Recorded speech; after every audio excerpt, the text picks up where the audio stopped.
Freakonomics, a rogue economist explores the hidden side of everything. Freakonomics by Stephen D. Levitt and Stephen J. Dubner is a thought-provoking exploration into the hidden forces that shape human behavior and the unexpected connections between various aspects of life.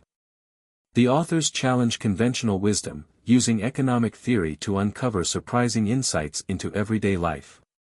Unlike traditional economics, which often focuses on markets, supply, demand, and financial analysis, Freakonomics seeks to reveal the underlying economic forces behind social phenomena, often things that seem unrelated but are intricately connected.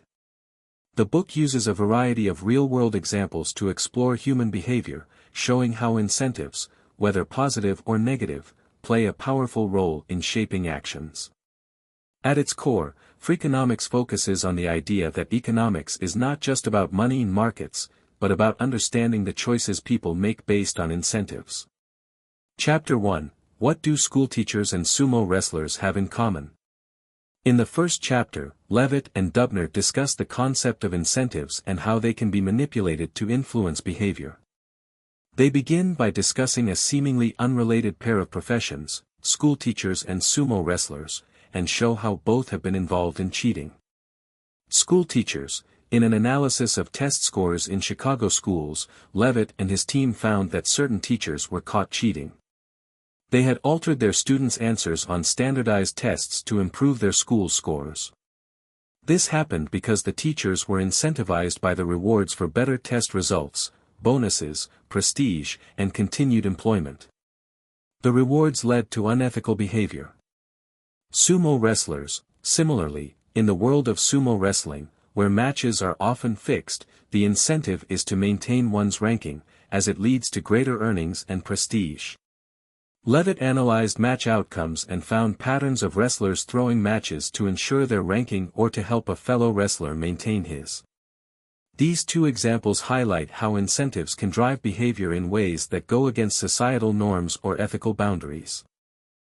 Chapter 2: Why do drug dealers still live with their moms? In this chapter, the authors dive deep into the economics of drug dealing, challenging the popular image of the glamorous lifestyle of drug dealers.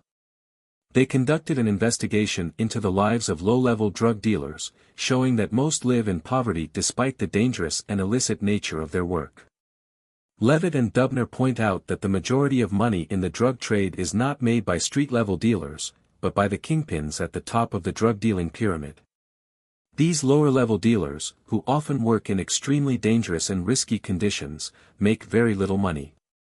In fact, most of them live with their mothers, just like many other young adults, because the wages for street-level dealers are insufficient to provide an independent lifestyle.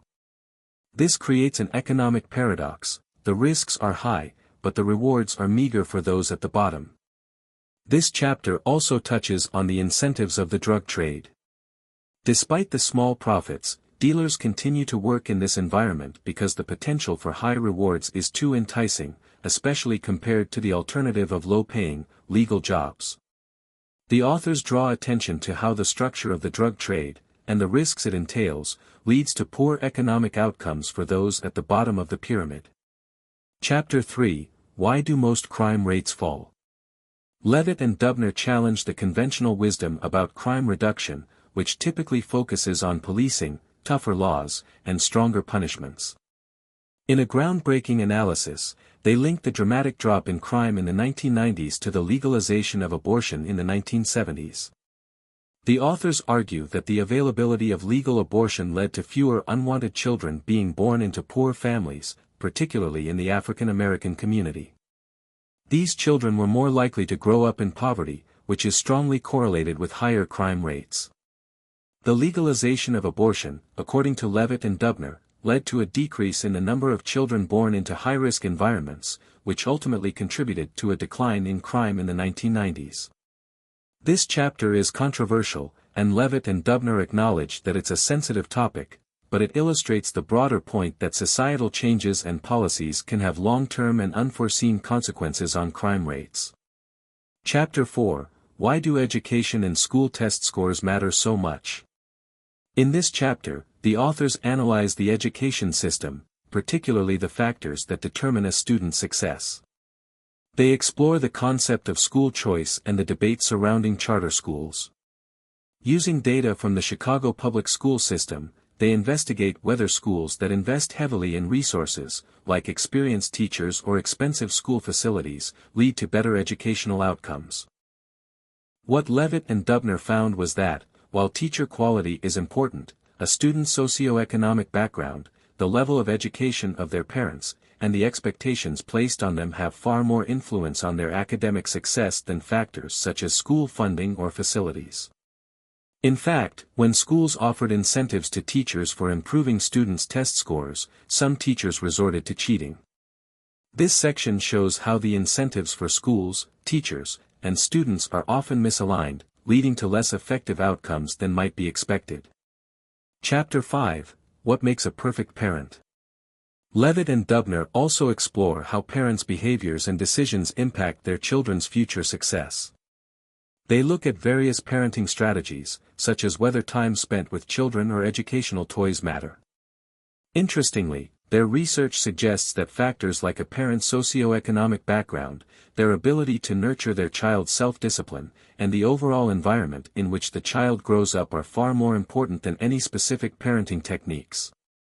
They also examine how the choices parents make, like whether they choose to live in a certain neighborhood or send their children to a private school, can have profound effects on their children's academic and social outcomes. However, Levitt and Dubner also stress that these factors are often beyond the control of many parents, making it an economic and social issue more than a purely personal one. Conclusion: the hidden side of everything.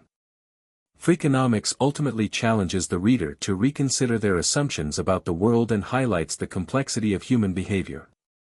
Through the lens of economics, Levitt and Dubner demonstrate that the world is full of incentives that drive people to act in ways we might not expect. The book is filled with counterintuitive findings that make readers rethink how they view crime, education, parenting, and even the way we perceive economic systems. In conclusion, Freakonomics encourages us to look beyond the surface and explore the hidden forces that shape decisions and behaviors.